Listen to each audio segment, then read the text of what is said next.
Bhavnagar circuit house ખાતે આજે કેન્દ્રીય રાજ્યમંત્રી નીમુબેન બામણિયાની ઉપસ્થિતિમાં ભાવનગર જિલ્લામાં આગામી તારીખ 5 ડિસેમ્બરથી 18 ડિસેમ્બર સુધી યોજાનાર એડીઆઈપી યોજના હેઠળ દિવ્યાંગજનો માટે જિલ્લાના વિવિધ સ્થળો પર યોજાનાર મૂલ્યાંકન શિબિરનું અનુસંધાને એક બેઠક યોજાઈ હતી।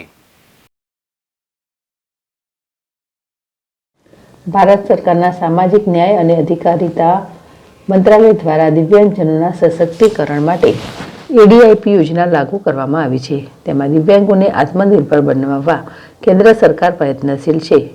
એડીઆઈપી યોજના હેઠળ ભારતીય કૃત્રિમ અંગ નિર્માણ નિગમ ઓલિમ્પિકો દ્વારા આગામી 5 ડિસેમ્બરથી 18 ડિસેમ્બર સુધી જિલ્લાના 12 મથક ઉપર ટ્રાયસિકલ, વ્હીલચેર, કાખગોળી, કાનનું મશીન, દ્રષ્ટિ બાધિત માટે folding stick, braille kit, ADL kit સહિતના 17 જેટલા ઉપકરણોના પરીક્ષણ માટે નિઃશુલ્ક નોંધણી કરવામાં આવશે।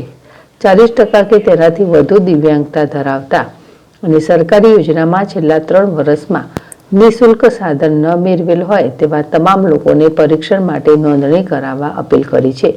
આ બેઠકમાં ગુજરાત પ્રદેશ ભાજપા ઉપાધ્યક્ષ મહેન્દ્રસિંહ સરવૈયા, પ્રદેશ મંત્રી રઘુભાઈ હુંબલ, ભાવનગર જિલ્લા અધ્યક્ષ આરસી મકવાણા, મહાનગર અધ્યક્ષ અભયસિંહ ચૌહાણ, ધારાસભ્યો, જિલ્લા અને મહાનગરના મહામંત્રીઓ, મહાનગર સંગઠનના હોદ્દેદારો, મહાનગરના દરેક વોર્ડના પ્રમુખો તેમજ વિવિધ વિભાગના જવાબદાર અધિકારીઓ અને અપેક્ષિત કાર્યકરો ઉપસ્થિત રહેશે।